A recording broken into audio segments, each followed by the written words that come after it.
மட்டக்களப்பில் நடந்தது என்ன? கடத்தப்பட்ட பெண் விவரித்து அந்த பயங்கர நிமிடங்கள் ஒவ்வொன்றும் நடுக்கத்தை ஏற்படுத்தும் உண்மைகள். மீடியா செய்திகள். கடந்த 20ஆம் திகதி கொக்கட்டிச்சோலை நெல்லிக்காட்டு வயல் பகுதியில் உள்ள பாலடைந்த கிணறு ஒன்றில் இருந்து வவுணத்தீவு பகுதியைச் சேர்ந்த 26 வயதுடைய இளம் தாயொருவர் உயிருடன் மீட்கப்பட்டுள்ளார். குறித்த பெண் அன்றைய தினம் இடம்பெற்ற சம்பவம் தொடர்பில் இவ்வாறு விளக்கமளித்தார். நான் அன்றைய தினம் காலை 10:30 மணியளவில் மட்டக்களப்பிற்கு செல்வதற்காக எனது குழந்தையுடன் வவுணத்தீவு சந்தி பேருந்து நிலையத்திற்கு சென்றிருந்தேன். அங்கு ஒரு வயோதிப பெண்ணும் பேருந்துக்காக காத்திருந்தார். அப்போது அங்கு வந்த ஒரு முச்சக்கர வண்டி எங்களை எங்கே செல்ல வேண்டும் என்று கேட்டது. நான் மட்டக்களப்பு நகருக்கு செல்ல வேண்டும் என்று கூறிய போது எம்மை ஏறுமாறு கூறினர். என்னிடம் போதிய பணமில்லை என்று கூறிய போது 100 ரூபாய் மாத்திரம் தந்தால் போதும் எனவும் கூறினர். அதனை ஏற்று நானும் அந்த வயோதிப பெண்ணும் குறித்த வாகனத்தில் ஏறினோம். முச்சக்கர வண்டி நகரை நோக்கி சென்ற போது மட்டக்களப்பு போதனா வைத்தியசாலைக்கு அருகாமையில் அந்த வயோதிப பெண் இறங்கிக் கொண்டார். பின்னர் என்னை எங்கு விட வேண்டும் என்று கேட்டபோது சத்தார் புடவை கடை வீதியில் விடுமாறு கூறினேன். அங்கு என்னை இறக்கிவிடும் போது அந்த முச்சக்கர வண்டியிலிருந்து ஒரு பெண் தான் சேலை எடுக்கப் போவதாகவும் அதுவரை தன்னுடன் வருமாறும் என்னை கேட்டுக்கொண்டார்.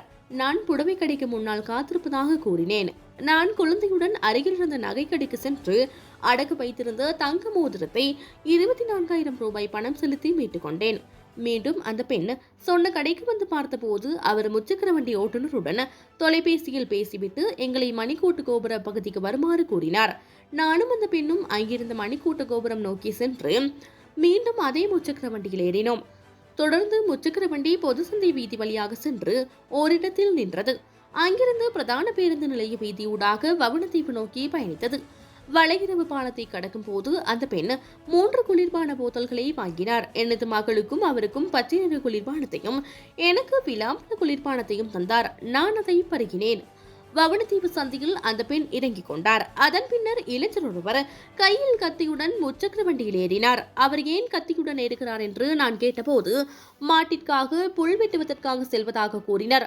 நான் என்னை தாண்டியடியில் இறக்கிவிடுமாறு கேட்டபோது அதற்கு சம்மதித்தனர். ஆனால் முச்சக்கர வண்டி கண்ணங்குடா சந்தியினூடாக தாண்டியடி நோக்கி செல்லாமல் பாவட்கொடிச்சேனை பகுதியை நோக்கி சென்றது. ஏன் இந்த வீதியில் செல்கிறீர்கள் என்று கேட்டபோது அந்த இளைஞரை இறக்கிவிட்டு என்னை விடுவதாக கூறினர். நான் மயக்கம் தெளிந்து பார்த்தபோது நான் நீரில் மூழ்கியிருந்தேன். மேலே பார்த்தபோது வானம் தெரிந்தது.